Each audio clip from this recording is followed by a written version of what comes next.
Hey all, welcome to another day. This is Friday's devotional, January 23rd.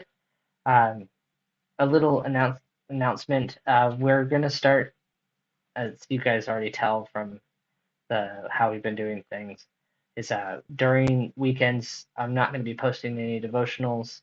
We're going to take those weekends off to rest and just spend time with family.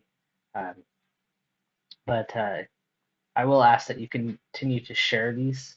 Please share these with your friends and family. Let's get into this devotional by Pastor Bud Stonebraker, senior pastor of South Shore Christian Fellowship in Honolulu, Hawaii, titled Obstacles or Opportunities. And the Canaanites were then in the land. Genesis 12:6. Genesis 12 is where God promised to bless Abraham, make him great, and give him the promised land. A few verses later, we read how the idolatrous Canaanites were already there. Sometimes God's blessings come with great challenges. Yes, we have great and precious promises in Jesus, but there may be Canaanites in the land. God will lead you into the promised land of blessing and fruitfulness, but there may be obstacles or even giants. Let's say what Joshua and Caleb did.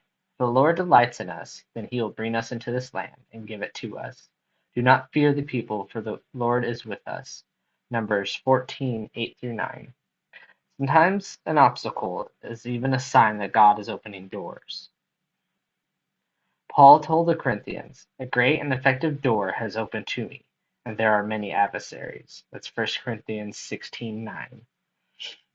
Where is God leading you today? By faith, step out, step over the obstacles, and step into his blessing.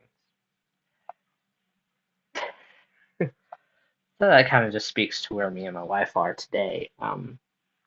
We moved over to the East Coast just recently.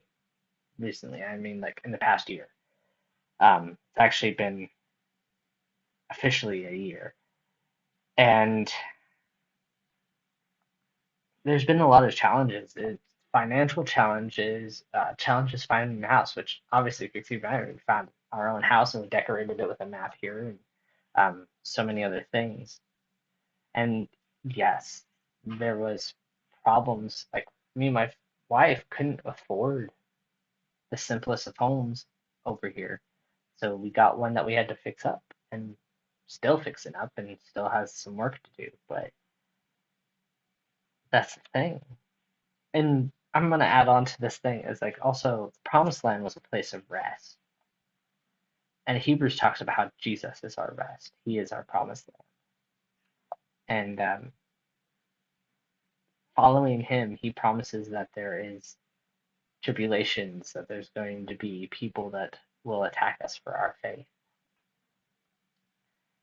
And we will face our own personal struggles with our flesh and with temptations.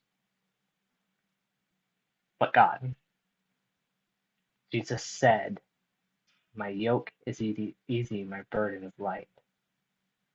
And he also talks about uh, taking the yoke onto himself, also, where he walks with us, guides us, takes some of the burden. And that's the blessings of being called, as we are all called to some ministry, whether it's being a husband or wife, or a father or mother, and even just in the church ministries themselves, whatever that means. And it's just about, like I said in yesterday's video, it's about trust. It's trusting God that He will go before us, fight for us, and bring us into this rest. It's God that does the work.